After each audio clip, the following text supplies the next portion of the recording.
لیکن خیال کرنا قبر میں کون سا رشتہ کام آئے گا؟ ہے جی، وہ دنیا کے کوٹھے سے، کمرے سے، وہ بند سا کمرہ ہے جس کا کوئی دروازہ نہیں. ہاں، دروازہ ہم نے ساتھ لے کے جانا ہے جی. ہم نے رشتے ناتے اپنے ساتھ بنا کر لے کے جانے ہیں اس بند جگہ کے اندر جناب، جہاں کوئی راستہ نہیں، کوئی آنے جانے والا نہیں، کوئی اندر جا کر پوچھتا نہیں ہے کہ ارے بھائی، ابا جی سال ہو گیا، اے امی جان 2 سال ہو گئے آپ میرے سے جدا ہوئے ہو، آج ہفتہ میں نہ تمہارے پاس گزار لوں. اے اوپر کوئی وقت نہیں گزارتا، قبر کے اندر کس نے جانا ہے؟ اوپر کوئی حاضری نہیں دیتا، اوپر کوئی نہیں کوئی 6-8 گھنٹے بیٹھتا.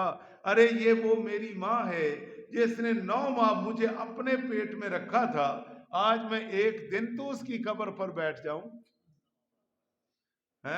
ہمیں کبھی کبھی توفیق ملتی بھی ہے تو آپ کو پتہ ہی ہے، دوڑے دوڑے دنیا نے ہمیں کھینچ رکھا.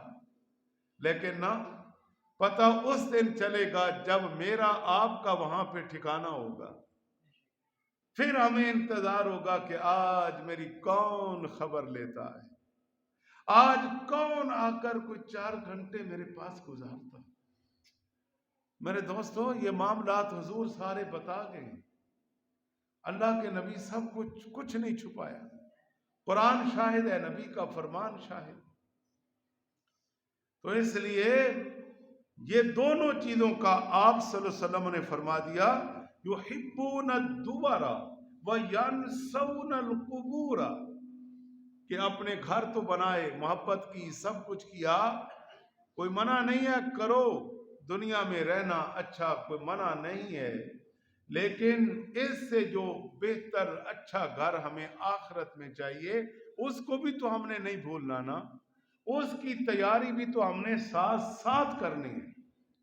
اگر ہم نے اس کی تیاری نہ کی تو پھر وہ بھی بتا دیا گیا ہے کہ یہی قبر ہے، تمہارا جانا ہوگا، وہاں کوئی روشنی نہیں ہے، وہاں تاریکی ہے، اندھیرا ہے، تنگی ہے، سختی ہے، قبر کا دبوچنا ہے، طرح طرح کی آفات کا سامنا ہے، نکیرین کا سامنا ہے.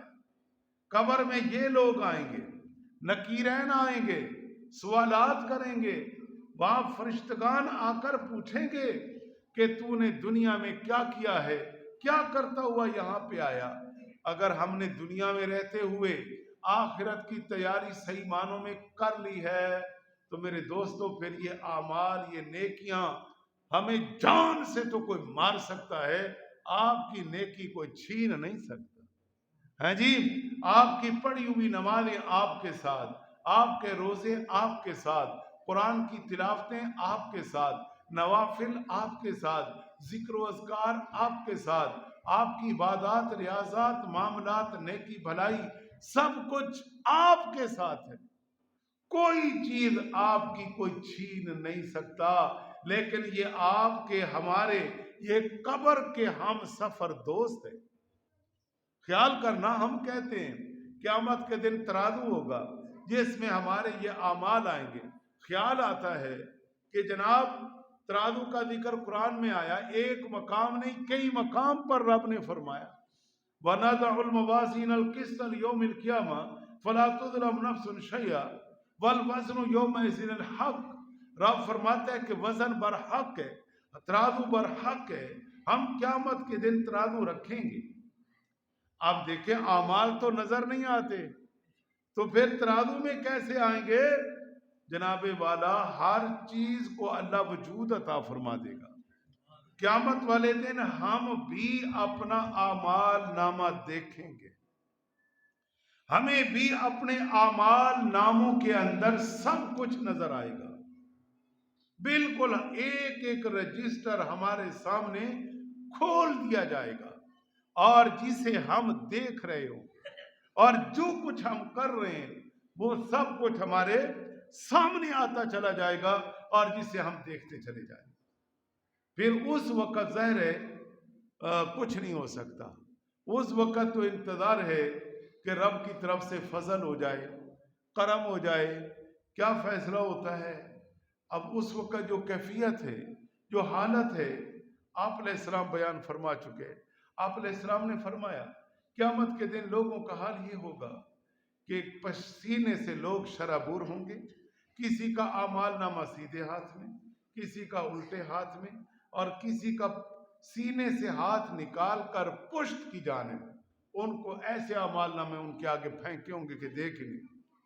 یہ سزائیں، اور جن کے اعمال نامے دائیں ہاتھ میں ہوں گے وہ کامیاب ہیں، وہ کامیاب ہیں۔ یعنی جو جو کچھ دنیا میں کیا وہی کچھ لکھا ہوا ہمارے سامنے، اور یہ کوئی اپنا طویل مسئلہ نہیں ہے، یہ معاملات بالکل قریب ہیں۔ ہم نے بڑا دنیا کے اندر مست ہو کر نا، ہم نے آخرت کو بڑا دور سمجھ لیا۔ نہیں، دور نہیں ہے آخرت، موت کا جام پینا کوئی دور نہیں، قبر کوئی دور نہیں ہے، یہ تو معاملات بالکل قریب پڑے۔ جی دور تو وہ چیز ہو نا کہ جو بھئی فلاں علاقے میں فلاں فوت ہوا تھا، ہمارے گھروں میں جنازے ہم نے اٹھا لیے، تو وہ اسی گھر میں ہمارے ساتھ بھی وہ معاملہ پیش آنے والا۔ اور پھر آپ علیہ السلام نے تیسرے نمبر پہ فرمایا وَيُحِبُّونَ الْمَالَ وَيَنْسَوْنَ الْحِسَابَ، کہ لوگ مال و دولت سے محبت کریں گے، ایک حد تک تو ہونی چاہیے، یہ نظام ہے رب کا بنایا ہوا ہے، لیکن یہ تو نہیں ہے کہ ہم مال و دولت کے ہی ہو جائیں اور وَيَنْسَوْنَ الْحِسَابَ، اور ہم حساب و کتاب کو بھول جائیں۔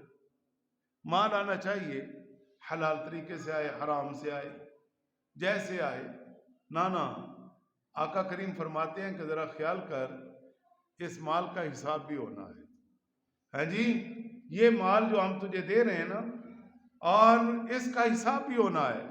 اگر تو نے خود بھی کمایا، اپنی محنت سے کمایا، بے شک ٹھیک ہے، لیکن اس تیرے مال کے اندر حقوق اللہ بھی ہیں، حقوق العباد بھی ہیں۔ ان جمیع حقوق کو تو کیسے لے کر چلتا ہے، ان جمیع حقوق کو تو کیسے ادا کرتا ہے؟ لہٰذا اگر تو نے اپنے مال کی زکوٰۃ دی، تیرا مال پاک ہو جائے گا، وہ مال تیرے لیے بخشش کا ذریعہ بنے گا، نجات کا ذریعہ بنے گا۔ ہاں جی، اس مال میں غرباء کا حق ہے، مساکین کا حق ہے، اور اس میں اللہ کے حقوق ہیں۔ یہ جو اس کے بندوں پر خرچ کرنا ہے، یہی تو اس کے حقوق ہیں، مدارس کے حقوق ہیں، مساجد کے حقوق ہیں۔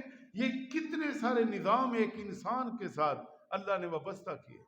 اگر وہ اپنے مال کی تقسیم کار رکھتا ہے اور اس تقسیم کار کے مطابق اس اللہ کی دی ہوئی نعمت کو استعمال میں لاتا ہے، تو پھر وہ مال بڑی برکتوں والا ہو گیا، وہ آخرت میں نجات کا ذریعہ بن جائے گا۔ ہے جی، اب دیکھیں نا صحابہ کرام علیہم رضوان، ان کا درجہ مال و دولت خرچ کرنے کا کہاں پہ ہے؟ آپ علیہ السلام نے فرمایا کہ تمہارا آج احد پہاڑ کے برابر مال خرچ کرنا اور میرے صحابی کا ایک مٹھی بھر گندم جو خرچ کرنے کا مقابلہ نہیں کر سکتے۔ اب خرچ تو انہوں نے کیا، ان کا درجہ کہاں پہنچا ہے؟ ان کے درجات میں ہمارے درجات میں بہت فرق ہے۔ ان کی سوچ فکر اور ہے، ہماری سوچ فکر اور ہے۔ ان کی سوچ اور فکر کا تو یہ عالم ہے کہ وہ سب کچھ لانا پڑتا ہے تو اللہ رسول کی بارگاہ میں سب کچھ لا کر ڈھیر کر دیتے ہیں۔ جان وقت ہے جان پیش کرتے ہیں، مال وقت ہے مال پیش کرتے ہیں، اولاد کا وقت ہے اولاد پیش کرتے ہیں، وہ نہیں پرواہ کرتے۔ ابراہیم علیہ السلام کو دیکھو نا، اللہ تعالیٰ نے فرمایا پیاری چیز مجھے دے، تو پھر سوچتے سوچتے آج 8 ذی الحجہ شریف کو ہم یوم الترویہ کہتے ہیں۔ کیوں کہتے ہیں؟ اس کا معنی کیا ہے؟ سوچ و بچار کا دن۔ اتنے دنوں سے مسلسل خواب آ رہے ہیں، قربانیاں دے رہے ہیں، سب کچھ کیا جا رہا ہے، پھر رات کو خواب میں کہ پیاری چیز چاہیے ہمیں، اس سے پیاری۔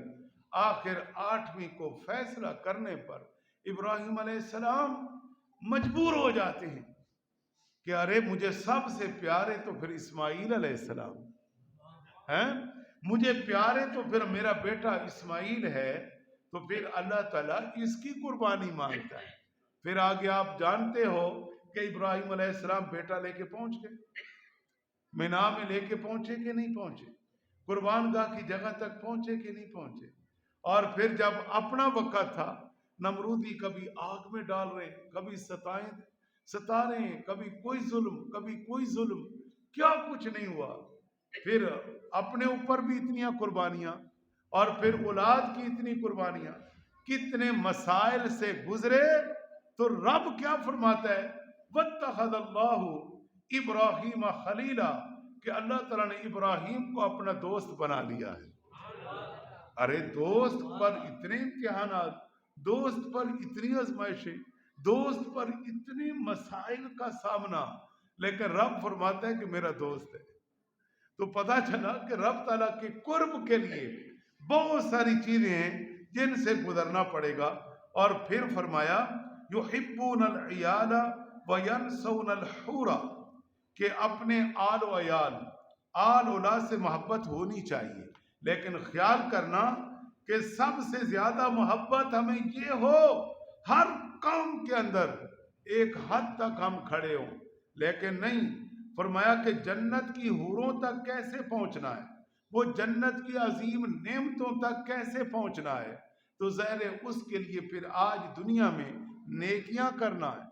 ہم نے اپنی اولاد کے لیے تو بہت کچھ کیا، لیکن ان جنت کی نعمتوں کے حصول کے لیے وَطَلْحٍ مَنْدُودٍ وَجَنَّاتٍ أَلْفَافًا، کہ جنت کے پھل کیسے ہیں، جنت کے انار کیسے ہیں، جنت کے کیلا جات یہ کیسے ہیں، جنت کے اندر عنب انگور کیسے ہیں، طرح طرح کی نعمتیں، جنت کی حوریں کیسی ہیں۔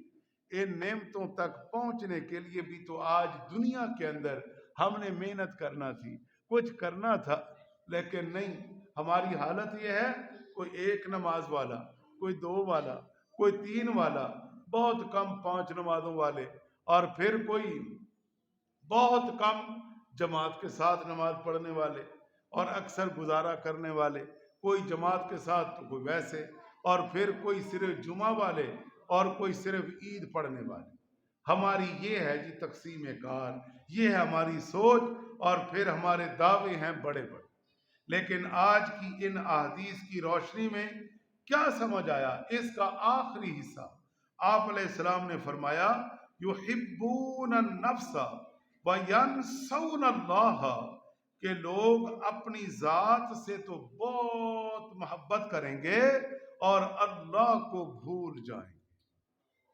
ہاں جی، اپنی فکر ہے، اپنے معاملات، اپنی ذاتیات، ان چیزوں کی تو فکر ہے، اور یہ فکر نہیں ہے کہ میں نے اللہ تعالیٰ کو یاد کیسے کرنا ہے اور اس کے قریب میں نے کیسے جانا ہے، اس کا قرب خاص میں نے کیسے حاصل کرنا ہے، اس چیز کی کوئی پرواہ نہیں کی۔ تو یہ وہ حدیث پاک ہے جس میں 5 چیزوں کا آپ علیہ السلام نے ذکر فرمایا، اور آقا کریم نے فرمایا کہ ایک وقت آئے گا، سیاتی زمان امتی، فرمایا کہ علی امتی، ان قریب میری امت پر زمانہ آ جائے گا کہ وہ 5 چیزوں سے محبت کریں گے اور 5 چیزوں کو بھلا دیں گے۔ میرے دوستو، ہم درمیان میں کھڑے ہیں، سوچئے، فکر کیجئے، جتنا حصہ ہمارا دنیا کا ہے، دنیا کی فکر، اور جتنا حصہ سفر ہمارا آخرت کا ہے، اتنی آخرت کی تیاری کرو۔ اللہ ہم سب کا حامی و ناصر ہو۔ وآخر دعوانا الحمدللہ رب العالمین۔